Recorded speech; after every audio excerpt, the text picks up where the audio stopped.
Next stock in focus is PN Gadgil. Urvish holds about 300 shares at a price of 739. Wants to understand whether he should continue to hold on to this counter or average it at currently facing a loss of 19,000 on this one. So coming to you, Vaishali, on this one, what is your view for PN Gadgil?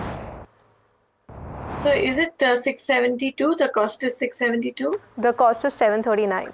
No, but the current market price. Let's pull up the current market price and see where it's currently trading, please. Let's pull up the chart and see where it's currently trading. Okay, yeah, it is 670, Yeah, so it's currently at 672, yeah. Well, so I would say hold on with 650 as support because it's just range bound. This too doesn't have any clarity.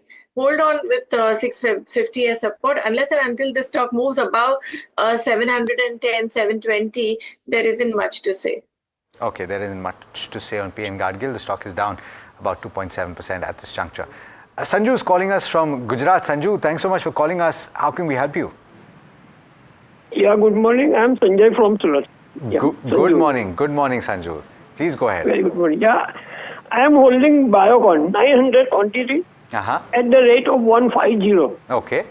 And I have been holding this stock since 2020, I think. Maybe more time, but I am not sure. Okay. And I got one share bonus. You got a bonus as well, right? Yeah. So my question is, should I be continue with this stock or book profit?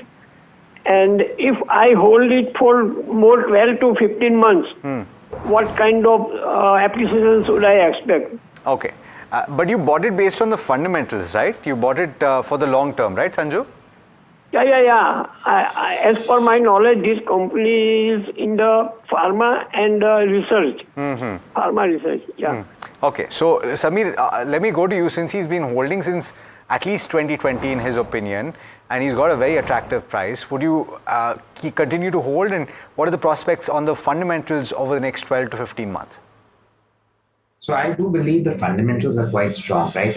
Look at the fact that biosimilar space in the US is expected to grow. They have a few launches in the pipeline where they have the tie-ups in place.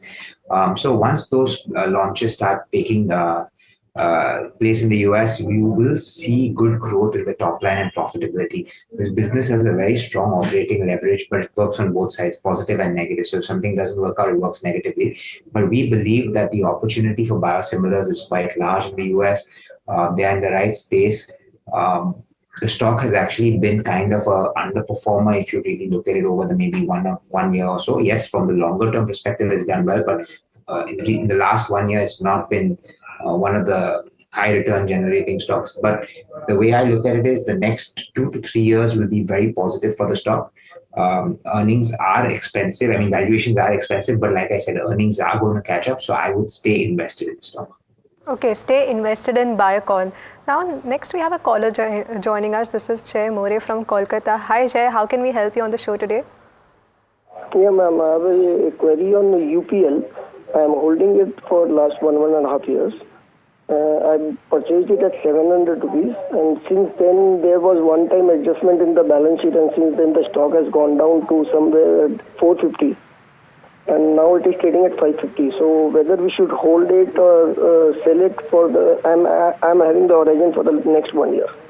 Okay, you bought this 1.5 years ago. What was, do you plan to add more to this, or you want to understand the future prospects? No, I don't want to add more to it. Okay. I want to see whether this, how this company is going right. Okay, Samir. And whether I should hold it or not. Right. So we'll go across to Samir for your query. Samir, what is your view on something like UPL? He does not want to add more to this position, wants to understand the future prospects of the business and what could he do with this stock now? So first off, just to answer the second part, he should stay invested in UPL. So UPL has gone through a lot of tough, difficult times recently because of the dumping that happened from the Chinese market in the chemical space, especially the fertilizer, the inventory destocking that happened in the US and in Europe. All of those things have hurt the top line and bottom line for the company. Now, this company had a huge amount of debt on its book when they made an acquisition along with the private equity. So they put in X amount of money and the private equity put in some amount of money. But now, the company had given certain targets of deleveraging, which they are obviously working on. They finished a rights issue. They've raised some other amount of equity. They are selling stake in one of their seed businesses, which is also going to allow them to. So once all of these activities happen and the debt starts coming down, we believe the interest cost will start coming down. So profits from that side will start to see a bit of an uptick. Secondly, we believe the destocking from the international markets is over, and we are closer, I would think, to the end of the dumping that is happening from the Chinese in a lot of the chemical space. So we believe that the profitability and the margins will start to improve for UPL. So stay invested. The stock's valuations, if you look at it on a normalized earnings, are not so expensive. If you look at the last 1 year, they look ridiculously expensive because of what the pain they've gone through.